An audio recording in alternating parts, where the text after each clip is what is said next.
মাগুরায় ধর্ষণের শিকার শিশুটিকে রাখা হয়েছে ভেন্টিলেশনে। বোনের স্বামী সহ 4 জনকে আসামি করে মামলা।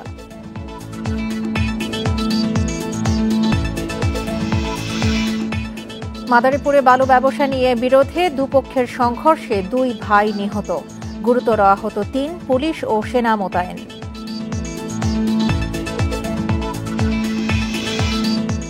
চুয়াডাঙ্গায় বিএনপির দুপক্ষের সংঘর্ষে 1 কর্মী নিহত, ভিজিএফ এর কার্ড বিতরণ নিয়ে দ্বন্দ্বের জের, এলাকায় উত্তেজনা।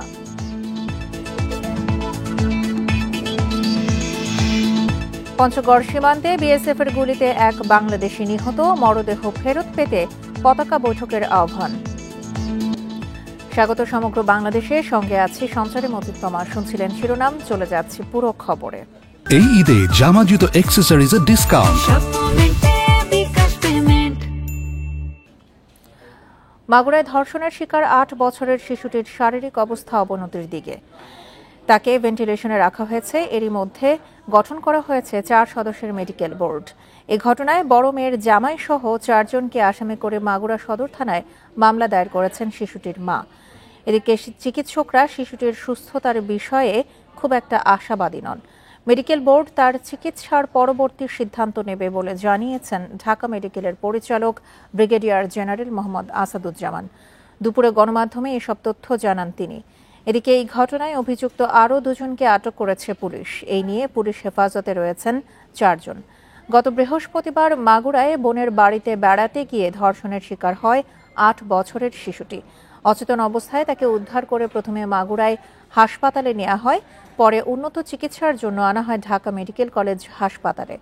পরিবারের অভিযোগের ভিত্তিতে প্রথমে শিশুটির বোনের স্বামী ও শ্বশুরকে আটক করে পুলিশ। আমার সাথে ফোনে বলছে, যখন যা লাগে তখন তাই সাথে বলছে। আর আমি হলো ডিপার্টমেন্টের কাছে একটাই দাবি চাচ্ছি যে আমার মনে যে শাস্তি দিয়ে এই জঘন্য কাজ করেছে, এই শাস্তির বিচার চাই। আমার কথা যে তাদের একবারে ফাঁসি দিয়ে দিক, যাতে আর কোনো মা বোনের দিকে এরমে চোখ তুলে না থাকে। বাচ্চাটার পরিস্থিতি এখন আসলে একটু খারাপের দিকেই। আমরা 4 সদস্যের একটা মেডিকেল বোর্ড করে দিয়েছি। আজকেই এই মেডিকেল বোর্ড বসবে। রোগীর জন্য যা যা ভালো হয় আমরা চেষ্টা করব। মাগুরায় শিশু ধর্ষণের প্রতিবাদে এবং দ্রুত দোষীদের দৃষ্টান্তমূলক শাস্তি নিশ্চিতের দাবিতে বিক্ষোভ মিছিল ও সমাবেশ করেছে জাহাঙ্গীরনগর বিশ্ববিদ্যালয়ের শিক্ষার্থীরা।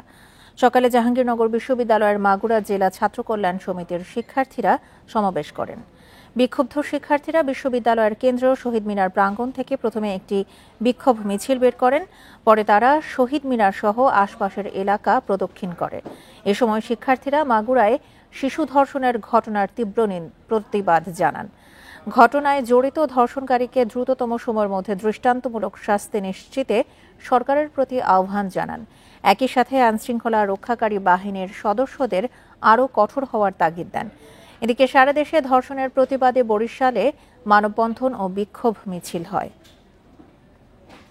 ধর্ষণের এই রেশ থাকতে থাকতেই ধর্ষকের প্রকাশ্যে দৃষ্টান্তমূলক শাস্তি, এটা আমাদের রাষ্ট্রের কাছে দাবি থাকবে। সমাজের সবাইকে হাতে হাতে এক হয়ে এগিয়ে আসতে হবে মেয়েদের নিরাপত্তা এবং ধর্ষকের যে প্রকাশ্য শাস্তি সেটা বাস্তবায়নের জন্য, যাতে সমাজে। এদিকে ফরিদপুরে 4 বছরের শিশুকে ধর্ষণের অভিযোগে 13 বছর বয়সী এক কিশোরকে আটক করেছে পুলিশ। ভুক্তভোগী শিশুটি ফরিদপুর মেডিকেলের ওসিসি সেন্টারে ভর্তি আছে। শিশুটির বাবা জানান, তার বড় ভাইয়ের হোটেলে অভিযুক্ত কিশোর কাজ করত। গতকাল রাত 8:30টার দিকে শিশুটিকে সাইকেলে ঘুরতে নিয়ে যায় ওই কিশোর। কিছুক্ষণ পর শিশুটির চিৎকার শুনে আশপাশের লোকজন ছুটে গেলে কিশোর পালিয়ে যায়। রাতে তাকে বাড়ি থেকে ধরে পুলিশে সোপর্দ করে স্থানীয়রা। এই ঘটনায় ওই কিশোরকে অভিযুক্ত করে মামলা করেছে শিশুটির বাবা।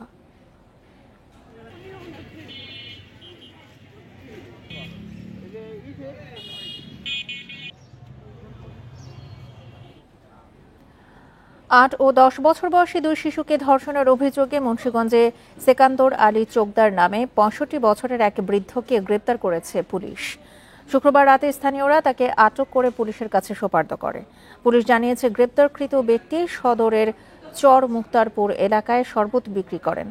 গত শনিবার চর মুক্তারপুর এলাকার ভুক্তভোগী 2 শিশুকে খাবার ও বেলুন কিনে দেওয়ার প্রলোভন দেখিয়ে নির্জন স্থানে নিয়ে ধর্ষণ করার অভিযোগ ওই ব্যক্তির বিরুদ্ধে। এ ঘটনায় গত শুক্রবার ভুক্তভোগী 2 শিশুর মা মামলা দায়ের করে। পরে বিষয়টি জানাজানি হলে স্থানীয়রা তাকে ধরে পুলিশের কাছে সোপর্দ করে।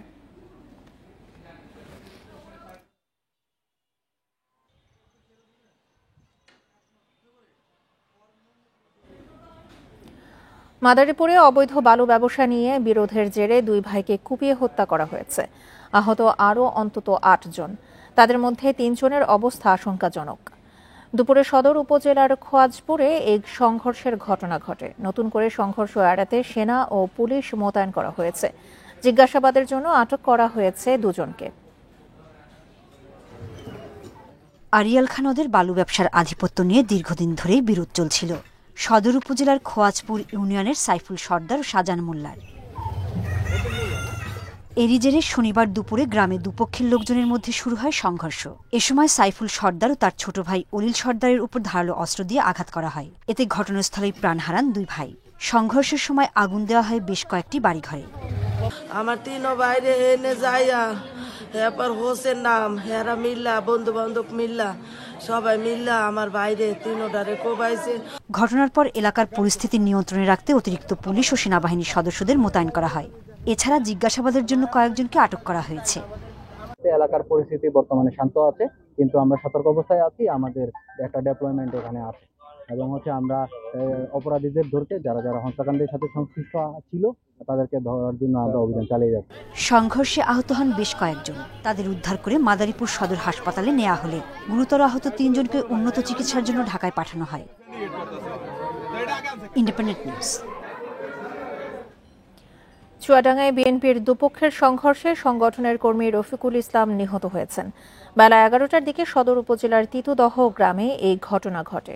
পুলিশ জানায়, ভিজিএফ এর কার্ড বিতরণকে কেন্দ্র করে বেশ কয়েকদিন ধরে তিতুদহ গ্রামের দুপক্ষের মধ্যে উত্তেজনা বিরাজ করছিল। এরই জেরে সকালে তিতুদহ বাজারে সংঘর্ষ হয়। সংঘর্ষে রফিকুল ইসলাম ঘটনাস্থলেই নিহত হন। পুলিশ ঘটনাস্থলে পৌঁছে পরিস্থিতি নিয়ন্ত্রণে আনে। গ্রামে থমথমে অবস্থা বিরাজ করছে। ঘটনা জানার সাথে সাথে আমরা আসছি ঘটনাস্থলে। ওখানে এসে যে অবস্থা দেখছি, এটা তাদেরকে কারা কিল করছে এটা আমরা ফাইন্ড আউট করে তাদের বিরুদ্ধে আইনগত ব্যবস্থা নেব। এবারে জানাবো ইফতার বাজারের খবর।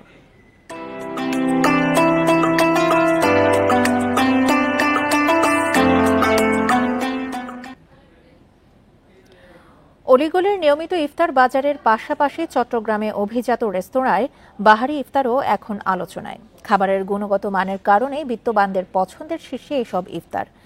দেশি বিদেশি বিভিন্ন পদের ইফতারে জমে উঠেছে ইফতার বাজার।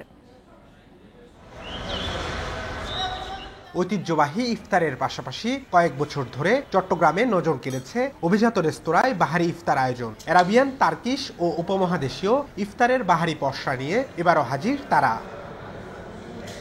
40 থেকে 100-র বেশি নানাপদের ইফতারে অভিজাত শ্রেণীর গ্রাহকদের কাছে আস্থার শীর্ষে। বিশেষ করে রেশমি জিলাপি ও তার্কিশ ইফতারির জন্য নজর কেড়েছে নগরীর তারকা হোটেলগুলো। বাকলাভা, বালা আল শাম, কুনাফা, বাসবোসা, উমালি এমন ব্যতিক্রমী নামের ইফতারি মিলছে একই ছাদের নিচে। দামগুলো কম্পেয়ার করে দেখেন, হ্যাঁ, অন্যান্য অনেক ভালো মানে অনেক সাধারণ হোটেলগুলোতে এরকমই দাম থাকে প্রায় সময়। সার্ভিসটাও খুব ভালো, সব কিছু ফ্রেশ থাকে, এটা একটা রিলায়েবল আর কি, যার কারণে এখানে আমরা ইফতারের বাজারটা করতে আসি। প্রতিদিন ইফতার বাজারের পাশাপাশি এসব তারকা হোটেলে থাকছে বুফের আয়োজন। তুলনামূলক সাশ্রয়ী হওয়ায় শতপদের এসব বুফেতে অনেকেই আসছেন পরিবার নিয়ে। অনেক রকমের আইটেমস একসাথে পাওয়া যায়, প্লাস ওরা অনেক কার্ড অফার্সও দেয়। সো ফ্যামিলির সাথে একসাথে খুবই রিজনেবল প্রাইসে এনজয় করা যায়। পেরেন্টসরা সবসময় ভ্যারাইটিস নিয়ে আসে, ওরা এক ফিস্ট কখনো রিপিট করে না, ডিফারেন্ট আইটেম নিয়ে আসে। এদিকে অভিজাত ইফতারের দামের সাথে মান বজায় রাখতে তৎপর হোটেলগুলো। মুনাফার চেয়ে তাই গ্রাহক সন্তুষ্টির দিকেই নজর তাদের। আমরা চিটাগংয়ের বিফ লাভার, সো বিফের অনেকগুলো আইটেমও আছে। আমাদের যে নতুন সংযোজন যেটা বললাম, ওখানে আমরা বেশ কয়েকটা বিফের আইটেমও রেখেছি। ইফতার এবং বুফে ডিনারের সাথে সেখানে আমাদের যেমন আমরা এবার যোগ করেছি স্কচ এগ, যেটা আনএক্সপেক্টেড, যেটা ইউরোপে সবচেয়ে বেশি চলে। যেমন ক্রাশ চিকেন, যে ক্রাশ চিকেনটা স্পেশালি কর্নফ্লাক্স দিয়ে কর্নফ্লাক্স গ্রাইন্ড করে আপনার ক্রাশ চিকেনটা করা হয়। রমজান জুড়ে চট্টগ্রামের এসব অভিজাত হোটেলের ইফতার আয়োজনে থাকছে বিশেষ ছাড় ও offer. Abdullah Rakib, independent news, Chittagong.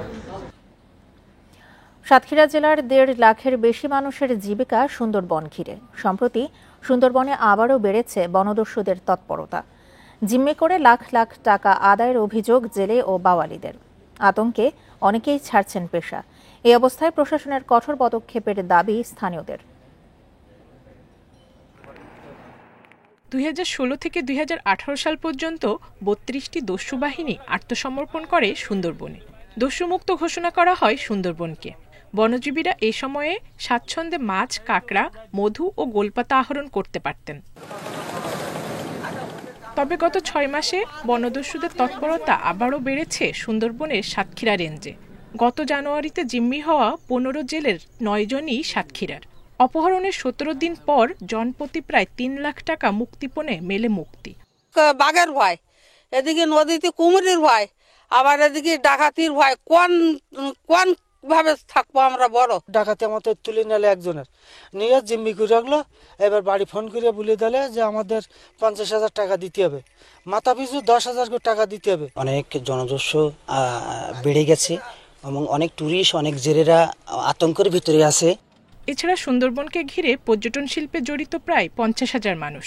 বনদস্যুদের তৎপরতা বাড়ায় পর্যটক কমে যাওয়ায় হুমকিতে এই খাতের সংশ্লিষ্টরাও। যারা টুরিস্টের ব্যবসা করি, আমাদেরও টুরিস্টের উপরে ব্যাপক ধরনের একটা চাপ পড়ে গেছে। যেমন এই সংবাদ কেউ পাইলে সুন্দরবনে আসতে ভয় পাচ্ছে, যার জন্য আমরাও খুব লসের সম্মুখীন হয়ে গেছি। বনদস্যু হান্নান বাহিনীর 5 সদস্যকে গত মাসে বাগেরহাটের রামপাল থেকে আটক করে কোস্টগার্ড। এদিকে বনদস্যুদের তৎপরতায় উদ্বিগ্ন খোদ প্রশাসনও। বনদস্যু বা জলদস্যু তার কথা বলা হয়, সেটি বেড়ে গিয়েছে বলে সবাই দাবি করছে। তো তার প্রেক্ষিতে আমরা উপজেলা আইন শৃঙ্খলা কমিটির মিটিংয়ে এবং জেলা আইন শৃঙ্খলা কমিটির মিটিংয়ে এটা উত্থাপন করেছি এবং আমাদের সমন্বিত প্রচেষ্টা অব্যাহত রয়েছে এবং তার অগ্রগতিও প্রতীয়মান হয়েছে। স্থানীয়রা বলছেন, গত 7 মাসে অর্ধশতাধিক জিম্মির ঘটনায় অপহরণের শিকার হয়েছেন সাতক্ষীরার 3 শতাধিক জেলে। তবে এমন তথ্য নেই পুলিশ ও বন বিভাগের কাছে। Independent news. নড়াইলে বিএনপির অফিসে ককটেল হামলায় দলের 3 নেতাকর্মী আহত হয়েছে। শুক্রবার রাতে নড়াইল সদরের গোবরা বাসস্ট্যান্ড এলাকায় সিংহাসুলপুর ইউনিয়নীয় অফিসে এই হামলা হয়। আহতরা হলেন সিংহাসুলপুর ইউনিয়ন বিএনপির সহসভাপতি বাবু মোল্লা, বিএনপি কর্মী নিউটন গাজী এবং সৈয়দ ওয়াজেদ আলী।